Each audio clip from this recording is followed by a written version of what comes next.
नमस्कार आमच्या भाऊ बहिणींना. तर काय चाललंय आमच्या भाऊ बहिणींचं? बरे आहेत ना सगळी? बरंच राहा भाऊ बहिणींनो. तर चला, किताबें बहुत सी पढ़ी होगी तुमने, मगर कोई चेहरा भी तुमने पढ़ा है. Tin tin tin tin tin tin. काय पुढचं काय आहे कमेंट मध्ये सांगा. काय पडा है मगर कोई चेहरा नहीं पडा है, असं काहीतरी आहे.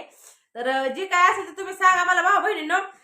तर चला, आज खऱ्या अर्थाने मी म्हणते 2026 लागणार आहे, 2025 संपणार आहे. तर 2025 वर्ष आपल्याला काय अजिबात चांगलं गेलेलं नाही. तुम्हाला खरं ते सांगतं, एवढं वाईट वर्ष गेलेलं आहे ना हे 2025. मला तर अक्षरशः तुम्हाला सांगते, जी जवळची नाती होती ती संपली, जी जवळची माणसं होती ही कायमची सोडून गेली. तर येणारं वर्ष ही 2026 येणारं वर्ष आहे, ती कसं असेल कसं नाही आपल्याला माहित नाही आपल्या जीवनातलं.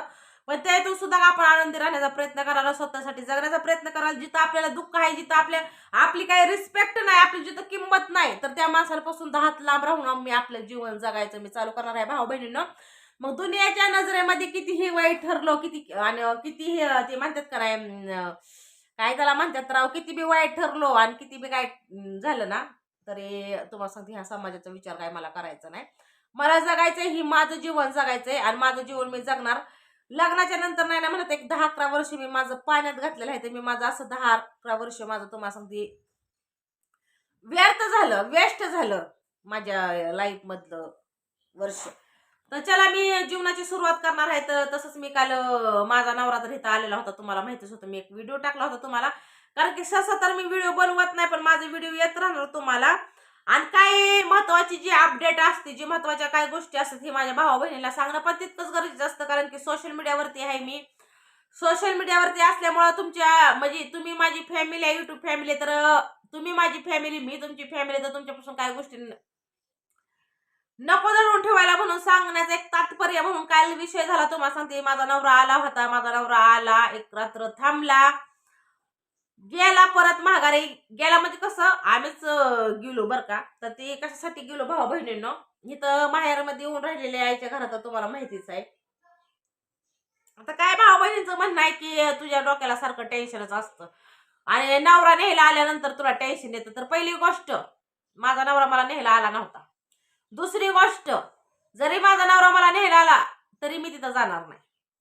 कारण की कसं असतं भाऊ बहिणीनं, सासर आणि माहेर, मुलींचं म्हणजे कसं असतं, एकतर सासर घर असतं, नाहीतर दुसरी गोष्ट माहेर घर असतं. सासर जर चांगलं असेल तर मुलगी सासरी राहून घर परपंच करते, संसार करते, घरगृहस्थी करते, बरोबर आहे ना. आणि जर सासर चांगला नसेल तर तिला पर्याय माहेरचा असतो. तसं पर्याय भरपूर आहेत, कुठेही रूम घेऊन राहता येतं, कुठेही काम करून खाता येतं. पण आपल्या त्या गोष्टी करायच्या नाहीत, कारण की आजकाल आहे ना 2-3 वर्ष सुद्धा मुली आहेत ना अशा सेफ्टीमध्ये नाहीत, सुरक्षित नाही. ती 2-3 वर्ष सुद्धा मुली आहेत ना सुरक्षित नाहीत. त्यामुळे मी एवढा मोठा डिसिजन किंवा एवढा मोठा पाऊल मी उचलू शकत नाही. तर मी जी पाऊल उचललेलं आहे तुम्हाला सांगते भाऊ बहिणीने, मी तर माहेरी येऊन राहिलेली आहे. हा, राहिल्या विषय, जरी मी माहेरी राहिली असल तर माहेरच्या माणसाला सुद्धा माझा काळी मात्र कुठल्याही गोष्टीचा त्रास नाही. ज्या गोष्टी मला लागणार आहेत, ज्या गोष्टी खाण्यापिण्याचं झालं, अदर कुठल्या गोष्टी काय झालं तर ही मी स्वतः सांभाळते, मी स्वतः सगळ्या गोष्टी करते. त्यामुळे माझा एक काडीचा मात्र त्रास नाही कुणाला. आणि जरी भविष्यात जरी पुढे त्रास झाला तर तो प्रॉब्लेम माझा नाही, ती समोरच्यांचा असणार आहे. तर हो का, मी एक तेलाचा डब्बा संपला, दुसरा तेलाचा डब्बा आणला, 50 किलोचं पोतं संपलं होतं दिवाळीमध्ये आणलेलं गव्हाचं. तर तसंच मी आता दुसरं आणलं, हे डब्बा ही भरून ठेवलेला आहे.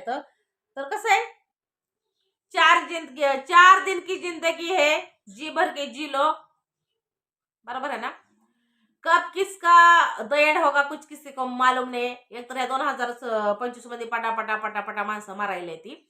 आता आमची तसं नाही म्हणलं तर एक आठवड्यात आहे का 4-5 माणसं गेली, 4-5 माणसं गेली ह्या आठवड्यात.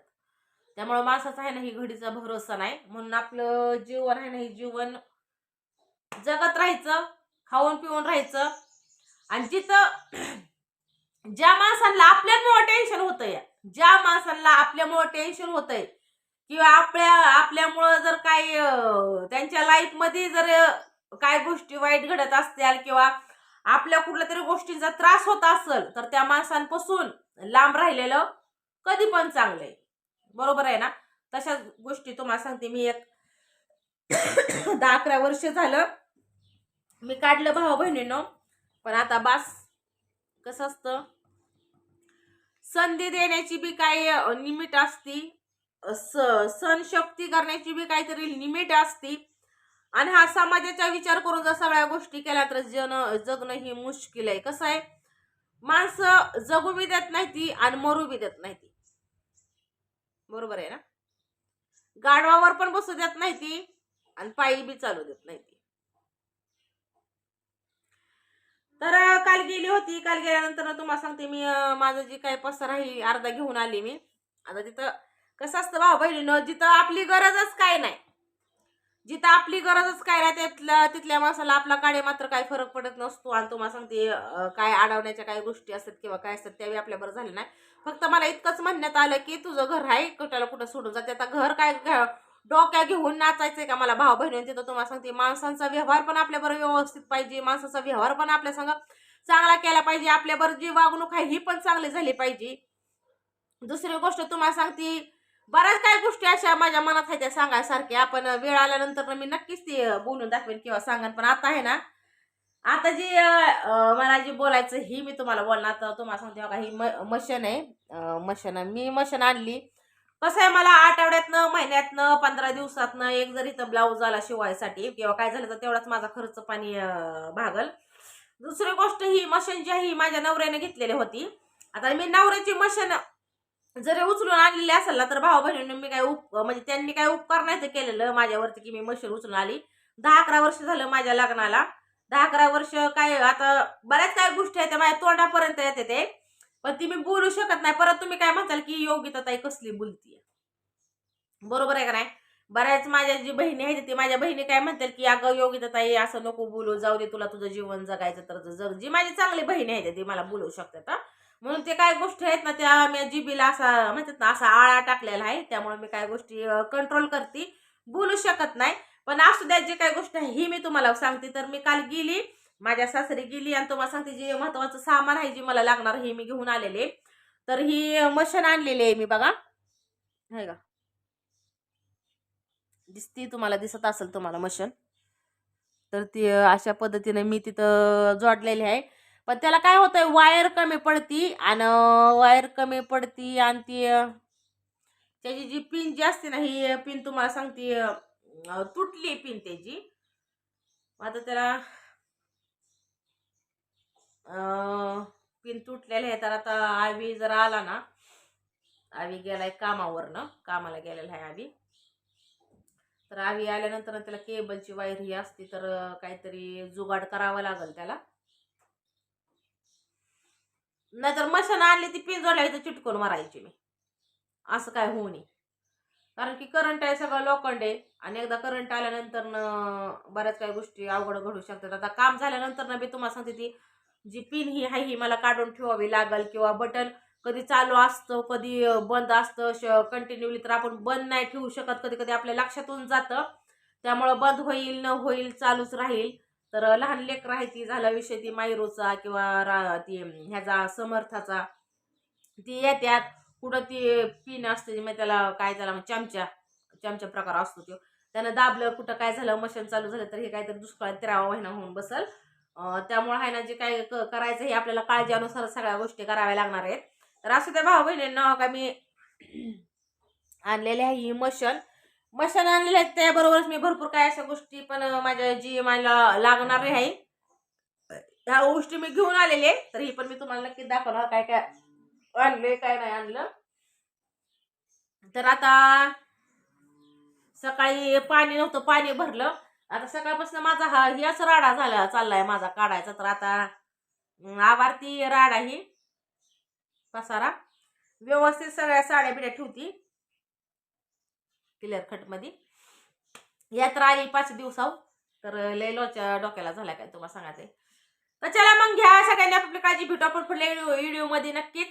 तर माझ्या व्हिडिओ बघणाऱ्या भाऊ बहिणींना तर मनापासून धन्यवाद. जी मला वाईट कमेंट करतात, जी माझ्या विषयी वाईट विचार करतात, जी मला वाईट बोलतात, त्यांना पण मनापासून धन्यवाद. आणि जी मला चांगली भाऊ बहीण म्हणतात, जी मला चांगला विचार करतात, जी मला चांगल्या 4 गोष्टी सांगतात, त्यांना पण मनापासून धन्यवाद. तर लाईक, कमेंट, सबस्क्रायबर आणि वाटलंच तर शेअर ही करा, शेअर व्हिडिओ करा. तर घ्या सगळ्यांनी आपली काळजी. Bye bye.